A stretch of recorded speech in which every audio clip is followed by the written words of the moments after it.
Hey there, if you've ever found yourself wondering how these massive AI models actually learn to understand or, generate human language, well, it all starts with one fundamental building block. Welcome to our explainer on Corpora. Honestly, this is the absolute bedrock of natural language processing.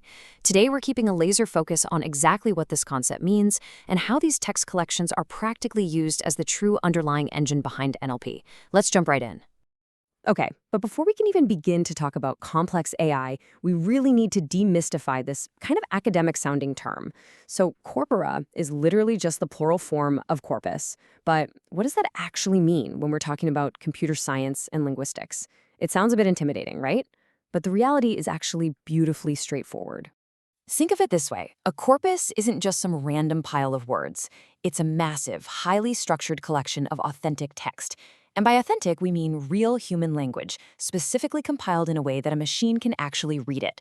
That word authentic is absolutely key here.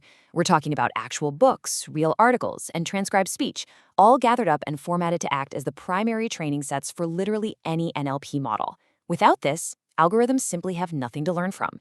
They'd be totally blank slates. Which brings us to a super practical question, right? How do developers and linguists actually use these massive text collections in the real world? Because, let's be honest, just having millions of words saved on a hard drive is one thing. But how does that translate into an AI that can actually speak or translate or truly understand us? Well, there's actually a perfect rule of three here when it comes to how we use them. First up, training machine learning models. Algorithms desperately need these massive data sets just to spot statistical patterns, like figuring out whether the word bark refers to a tree or a dog just based on the text around it. Second is empirical evaluation. We need a solid ground truth to test our models against. We use standard benchmarking tools like Blue to score exactly how accurate a machine's translation really is. And third, lexicography and linguistics. Researchers use these datasets to track word frequencies, discover new slang, and even compile modern dictionaries.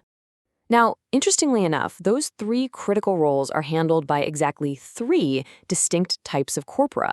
We have monolingual, bilingual or multilingual parallel, and annotated. Each one has a highly specific job, and as you'll see, there are famous real-world datasets for each that researchers rely on literally every single day to push the boundaries of AI. Let's start with monolingual corpora. Just like it sounds, right? These contain texts in a single language. Take the British National Corpus, for example. It is packed with a staggering 100 million words of written and spoken English. That's a lot of text. It's exactly this type of massive, hyper-focused dataset that powers those foundational language models you already know, like BERT and GPT. By analyzing millions and millions of sentences in one language, these AI models actually learn the deep structural flow and the statistical probabilities of how we speak. Next up, we have bilingual or multilingual parallel corpora. And honestly, these are incredibly cool. They contain text in one language paired directly with its exact translation in another. And they are aligned perfectly, side by side, right down to the sentence or paragraph level. A really fantastic example of this is the Europarl corpus. It's built straight from the proceedings of the European Parliament, translated across 21 different languages. Because these texts are perfectly mapped out side by side, these parallel datasets become the absolute core engine for training machine translation systems. And finally, we have annotated corpora. This is where we take that raw text and we manually label it with linguistic metadata.